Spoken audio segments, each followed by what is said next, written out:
In this video, I'm going to walk you through a campaign that we set up for a client that has generated 16 leads. And from those 16 leads, the results have been pretty good. He was able to take one of the deals. He did an ovation deal and he made $20,000 on that particular property. And then he has another deal under contract that he is in the process of selling.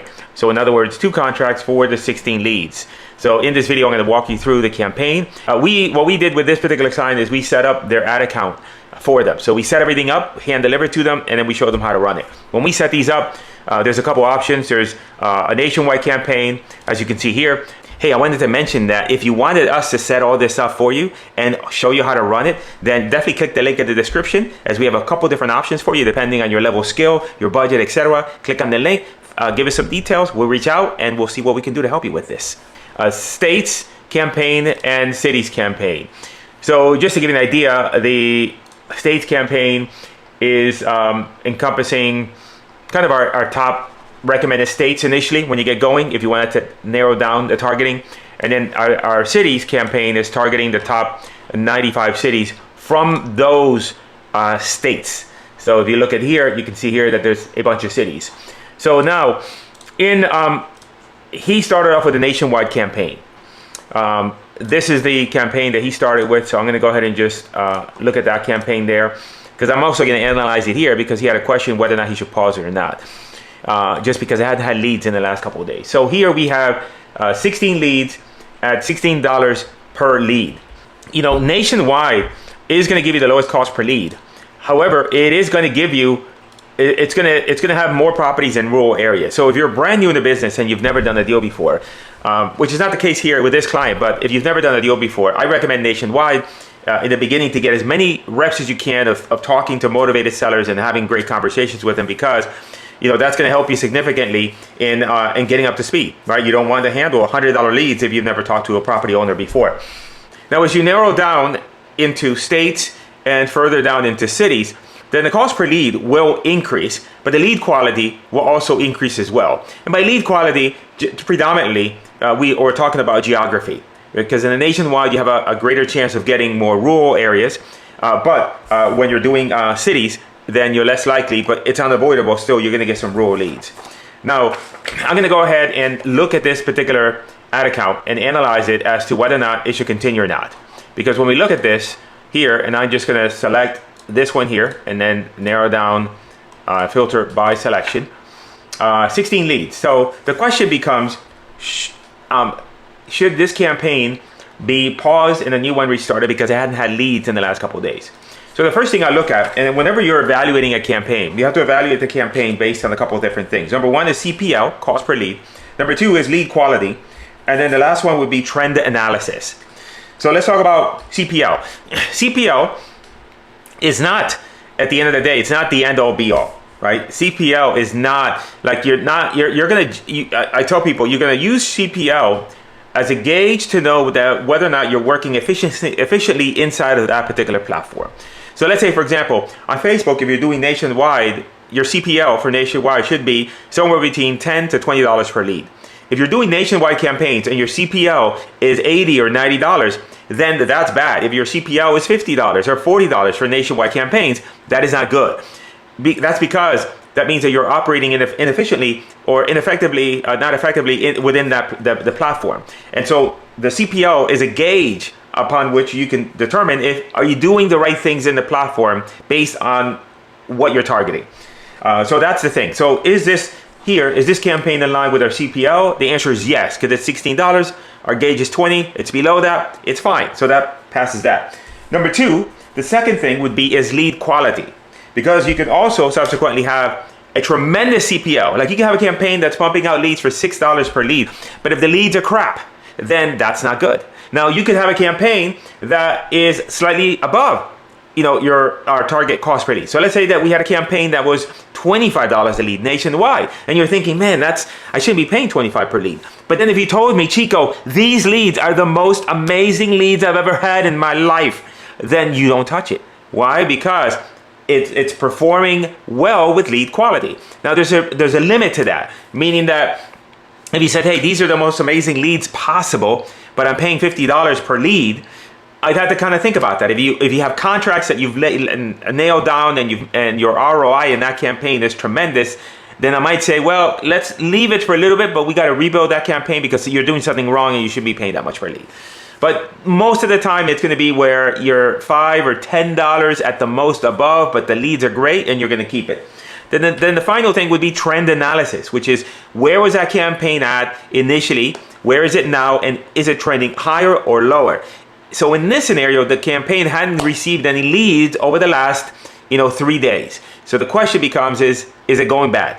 So what I'm going to do here is I'm actually going to do a breakdown by day. And what you'll notice here, and this is typically what we find with most campaigns, there's going to be fluctuations in lead flow. And I want to make sure I'm going to move my head, big old head over here, somewhere on the screen. Oh, there you go. I'm going to move it up here because I know you still want to see me. It wouldn't be good if you couldn't see me. All right. On the left here, the left column here, these are the dates. These are the dates upon which the campaign, so this campaign started on the 22nd. So let's walk through from a chronological order of what has happened in this campaign. One lead. Let me. Now the lead on the budget on this, if you notice that already, it's $30 a day. $30 a day. Multiply that by 30 days is about $1,000 a month. Now, day one, it had one lead at $9.34. It reached, just so you can see these columns here that say reach and impressions. So just to give you context, reach is the number of individual users that were shown the ad in the platform. Impressions is the number of times that ad was shown. So if you had 100 reach and 100 impressions, that means that ad was shown one time to that individual. If you have 100 reach and you have 200 impressions, then that means that the ad was shown twice. Generally, we're looking at about a 1.3 factor of that, 1.5 at the most. We don't want to get too high over that because we want the ads to continually be going out to the same individuals. Now, here the ad was shown to only 74 people and it had one lead at $9.34 per lead. That was day one. Now, day two, you'll notice that it spent here $44 for day number two, but it got 6 leads. So this is what happens with Facebook now. Facebook, even though your budget is $30 a day, it now operates very similar to Google, which is Google will charge you an average of $30 a day. That means some days will be more, some days will be less. This is really critical because this is really going to be important when we analyze this campaign. So so in this scenario, Facebook hit an audience that was really hyperactive / conducive to us getting leads. And so it spent $44 on that day and it got 6 leads for an average cost per lead of $7. Now notice the next day. The next day, it spent the same. So Facebook, that day, the next day was like, I'm at a casino, let's put more money on the table. But it didn't pan out that well because only one lead at $44. Now, if you were to look at that campaign in the context of just that one day, you would have been a little bit trigger happy and said, I'm going to pause that campaign. The answer is no, we're not going to pause that campaign. Now, the next day, it had 3 leads. It spent $42 and it got 3 leads at $14. The next day after that, $34, 2 leads, $17. Now, here's the thing. It then hit a snag where there were 2 days that it didn't get any leads. That's where we're at right now. There were no leads on the 29th and the 30th. However, if you notice, hardly any money was spent. It was a total of 30 reach, which means only 30 individuals were shown the ad that day and 67 on the next day. What happens with these campaigns is that you'll notice when you've been running these for a while that it'll get leads and then it'll hit a point in time at which it will not get any leads. And that's because Facebook is now going after new audiences. It's reconfiguring itself to find the new prospects for you. And on that path to finding new prospects, it may hit a snag and not catch anybody. Or it may feel that, because keep in mind this is an auction-based system. So it could be that, let's say, for example, use a fictional character, Bob. Let's say that Bob is a seller and that's our target seller. We want that seller. But keep in mind is that seller is also at the same time simultaneously on the Facebook platform being targeted by other advertisers unrelated to our niche, meaning that Bob could be overweight. Bob could have maybe some relationship issues. Maybe you have that because if you're overweight, you might have relationship issues. I don't know. And so then what will happen is that there might be an advertiser pushing, weight loss pills, and they come on and they say they're bidding. They want they want the same prospect. So they'll bid for their ad to be shown to Bob, but we won't win that auction. And so that means that then our ad's not going to be shown that day. And then we have to give it, like in other words here, even though the campaign did not do well these 2 days, the cost per lead is still acceptable overall. And even if I look at the last 7 days, right? If I look at the last 7 days, actually the cost per lead has decreased. If I look at, let's say, over the last these number of days, the cost per lead increased. So if you notice here, maximum, which is the maximum time that the ad has been running, is $16. If I look at the last 7 days, which doesn't include today, $14. So it was high initially, lowered down, but now if we look at the last few days here, we can see that now it's jumped back up, $19. Now if we look at the last 2 days here, right now it's 17. So it's still within the acceptable threshold of us for this campaign. And so in this scenario, we're going to let this campaign continue to run because it did not get really hardly any impressions here. It already picked up a lead today. Today's the 31st, right? So it's already now getting back up to speed. And so at this point, we're going to go ahead and continue to let it run and see how it does.